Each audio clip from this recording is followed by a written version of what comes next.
तो चलिए बच्चों, अगला क्वेश्चन है हमारे पास, find the amount which Ram will get on 4096।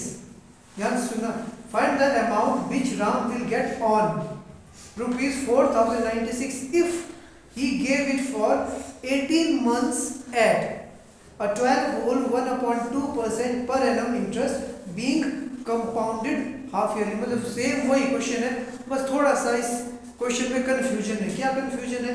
इसने बोला find the amount which Ram will get on 4096।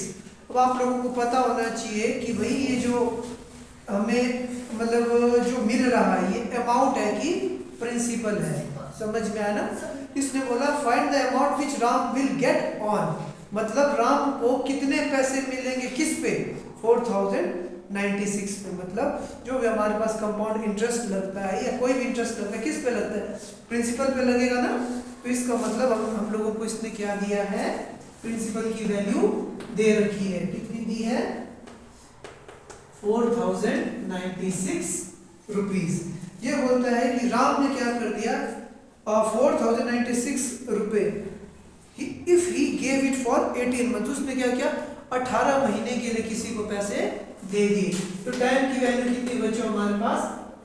18 month.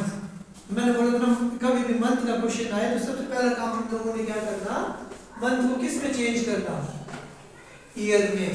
और मंथ को अगर ईयर में चेंज करना होगा तो हम लोगों को क्या करना पड़ेगा? 12 से डिवाइड करना पड़ेगा। अब ये हो गया ईयर में, ठीक है। तो मैंने बोला था कि ईयर में चेंज करने के बाद क्वेश्चन में देखना कि कंपाउंडेड एनुअली की बात कर रहा है कि half yearly. He says interest being compounded half yearly, half yearly की बात कर रहा है। तो हमने क्या किया? टाइम को किस में चेंज कर दिया? ईयर में। तो उसके बाद मैंने बोला था कि जब कभी भी हमारे पास टाइम क्या हो, मतलब हमने क्या करना हो, क्या बोलते हैं इसका नाम, हाफ ईयरली का काम करना होगा तो हम टाइम को क्या करते हैं? डबल करते हैं कि डिवाइडेड बाय 2 करते हैं? हम करते हैं टाइम को बोला आप लोगों ने डबल करेंगे, ठीक है। 2 से डिवाइड किया तो कितना? 2 1 जा 2, 6 2 जा 12, 6 1 जा 6, 6 3 जा 18। तो इसका मतलब कितने हाफ ईयर बने हमारे पास? 3। से वही क्वेश्चन हो गया। थोड़ा कंफ्यूजन ये था, पिछली बार हमारे पास उसने 18 मंथ की बजाय क्या लिखा था? 1 होल 1/2। इसका मतलब भी क्या था? यही था, ठीक है ना। तो अब की बार इसने क्या किया? हम लोगों को ईयर में बात ना करके मंथ में बात की इसने, ठीक है जी। ओके, देन उसके बाद अगला था हमारे पास रेट। अब रेट की बात करें तो रेट कितना दिया है जी इसने हम लोगों को? रेट दिया है इसने 12 होल 1/2%। सेम हो गए हैं 24, तो यहाँ पे 25/2% पर एनम। बट हम तो हाफ ईयरली की बात कर रहे हैं, तो मैंने क्या बोला था? जब कभी भी हम हाफ ईयरली की बात करें रेट क्या हो जाता है? रेट हो जाता है आपका हाफ हो जाता है, ठीक है ना। Time should be double, rate should be half. तो आ गया हमारे पास 25/4% हाफ ईयर में। समझ में आया ना? बस इतना सा काम है हमारे पास जो हम लोगों ने सोचना है, बस उसके बाद तो स्ट्रेट फॉरवर्ड वही फॉर्मूला चलेगा। समझ में आया ना सबको? देन अमाउंट का फॉर्मूला क्या था बच्चों हमारे पास? P into 1 plus R/100 की raise to power n। P की वैल्यू कितनी थी? 4096 into 1 plus R। R कितना था हमारे पास? 25/4 multiply by 100 raise to power 3। तो 25 का टेबल 25 1 जा 25, 25 4 जा 100। इस क्वेश्चंस में कैलकुलेशन का ख्याल रखना है बस। तो कितना आ गया देखो? 4 4 था 16 और यहाँ पे क्या है? 1 plus 1/16। तो क्या हो जाएगा? ये 16 कहाँ चला जाएगा? ऊपर, और 1 कहाँ चला जाएगा? इधर। तो एलसीएम लेंगे तो कितना आ जाएगा? 16 plus 1/16 की पावर 3। ये समझ में आया? मैंने डायरेक्ट किया, पता लगा सबको? क्या किया हमने? 25 1 जा 25 25 4 जा 100, 4 4 जा 16। तो हमारे पास आंसर है 1 प्लस 1 अपॉन 16। एलसीएम में तो कितना आता है 16।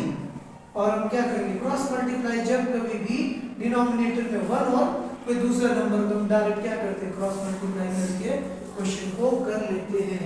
तो हमारे पास आ गया 496 multiply by 17 cube upon 16 cube. समझ में आई बात कि नहीं आई बात? वैसे 16 का क्यूब कितना होता है हमारे पास 4096। ठीक है, तो मैं डायरेक्ट कर रहा हूँ 16 1 जा 16, 16 से अगर मैं इसको डिवाइड करूँ तो कितना आ जाएगा 256। मैं डायरेक्ट किया डिवाइड। ठीक है ना, आप लोग क्या कर सकते हो सिंपली डिवाइड करके इस क्वेश्चन को कर सकते हो। अगेन 16 1 जा 16, 16 16 जा and 16 1 जा 16, 16 1 जा 16। so we will left with 17 का क्यूब। ये आ गया 17 मल्टीप्लाई बाय 17 मल्टीप्लाई बाय 17। तो 17 का स्क्वायर कितना होता है हमारे पास 289 मल्टीप्लाई बाय 17। 9 7 जा 63, 6 कैरी आ गया। 8 7 जा 56, 56 में 6 जोड़ा तो कितना हो गया हमारे पास 62। 6 कैरी आ गया। 7 2 जा 14, ये आ गया 28 982। So final answer is 3194। तो आंसर कितना आ गया बच्चों हमारे पास 4913 रुपीज। ये क्या निकल गया हमारे पास इस पे इंटरेस्ट कितना सॉरी अगर इंटरेस्ट जोड़ दे तो अमाउंट कितना बन जाता है हमारे पास 4913। ठीक है जी।